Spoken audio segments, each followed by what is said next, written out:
Updates ಕೂಡ ಲಭ್ಯವಾಗ್ತಾ ಇದೆ. ನಿಮ್ಮ ವ್ಯವಹಾರವನ್ನು ಹೆಚ್ಚಿಸಿಕೊಳ್ಳಲು ನಿಯಮವನ್ನು ಮೀರಿ ಸಾಲವನ್ನು ಕೊಡ್ತಿದ್ದೀರಿ. ಸಾಲ ತೀರಿಸದಿದ್ದಾಗ ನಿಯಮ ಬಾಹಿರ ಕ್ರಮಕ್ಕೆ ನೀವು ಮುಂದಾಗ್ತಾ ಇದ್ದೀರಿ. ಜನರ ಮೇಲಿನ ದಬ್ಬಾಳಿಕೆಯನ್ನು ಸಹಿಸಲ್ಲ ಅಂಥೇಳಿ ಸಿಎಂ ಕ್ಲಾಸ್ ತೆಗೆದುಕೊಂಡಿದ್ದಾರೆ. ಫೈನಾನ್ಸ್ ಕಂಪನಿಗಳ ಎಂಡಿಗಳ ಮೇಲೆ ಕ್ರಮದ ಎಚ್ಚರಿಕೆಯನ್ನು ಸಿಎಂ ಸಿದ್ದರಾಮಯ್ಯನವರು ರವಾನಿಸಿದ್ದಾರೆ.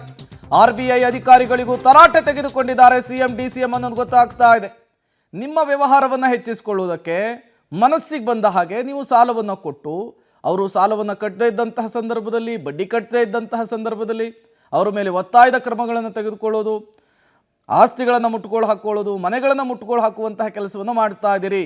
ಈ ರೀತಿಯ ನಡೆಯನ್ನು, ಈ ರೀತಿಯ ಕ್ರಮವನ್ನು ನಾವು ಸಹಿಸಲ್ಲ ಅಂಥೇಳಿ ಕಡ್ಡಿ ತುಂಡಾದ ರೀತಿಯಲ್ಲಿ ಸಿಎಂ ಮತ್ತು DCM ಈ ಫೈನಾನ್ಸ್ನ ಮುಖ್ಯಸ್ಥರುಗಳಿಗೆ ಎಚ್ಚರಿಕೆಯನ್ನು ಕೊಟ್ಟಿದ್ದಾರೆ ಅನ್ನೋದು ಗೊತ್ತಾಗ್ತಾ ಇದೆ.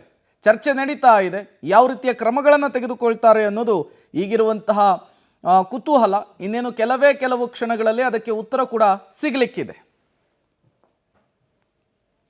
ಇತ್ತೀಚೆಗೆ ಮೈಕ್ರೋ ಫೈನಾನ್ಸು ಇನ್ಸ್ಟಿಟ್ಯೂಷನ್ಸ್ ಯಾರು ಮೈಕ್ರೋ ಫೈನಾನ್ಸ್ಗಳನ್ನು ಮಾಡ್ತಾ ಇದ್ದಾರೆ, ಲೆಂಡಿಂಗ್ ಮಾಡ್ತಾರೆ, ಅದರ ರಿಕವರಿ ಬಗ್ಗೆ ಭಾಳಷ್ಟು ಗಲಾಟೆಗಳು ಅದು ಇಲ್ಲಿ ಆಗಿದೆ, ಸುಯಿಸೈಡ್ಗಳಾಗಿದೆ. ಅದರ ಬಗ್ಗೆ ಮುಖ್ಯಮಂತ್ರಿಗಳು ಸಭೆ ಕರೆದಿದ್ದಾರೆ. ಸಭೆ ನಂತರ ಹೇಳ್ತೀವಿ ಏನು ಕ್ರಮ ತಗೊಳ್ತೀವಿ. ಕೆಲವು ಕಾನೂನುಗಳು ಕೇಂದ್ರದ ಕಾನೂನುಗಳಿದ್ದಾವೆ, ಕೆಲವು ಕಾನೂನುಗಳು ರಾಜ್ಯದ ಕಾನೂನುಗಳಿದ್ದಾವೆ. ಹಾಗಾಗಿ ನಾವು ರಾಜ್ಯದ ಕಾನೂನನ್ನು ಯಾವ ರೀತಿ ಇನ್ನೂ ಕೂಡ ಗಟ್ಟಿ ಮಾಡಬೇಕು ಮತ್ತು ಎಫೆಕ್ಟಿವ್ ಮಾಡಬೇಕು ಅನ್ನೋದ್ರ ಬಗ್ಗೆನೂ ಕೂಡ ಚರ್ಚೆ ಮಾಡ್ತೀವಿ. ನಾವು ಯಾಕೆಂದರೆ ಇದು cooperative department, revenue department, police department ಎಲ್ಲ ಕಂಬೈನ್ಡ್ ಆಗಿ ಆ್ಯಕ್ಷನ್ ಮಾಡುವಂಥ ಇದು ಇಶ್ಯೂ ಇದು. ಅದಕ್ಕಾಗಿ ಇವತ್ತು ಸಭೆ ಕರೆದಿದ್ದಾರೆ ಮುಖ್ಯಮಂತ್ರಿಗಳು. ಸಭೆಯ ನಂತರ ಬ್ರೀಫ್ ಮಾಡ್ತೀವಿ.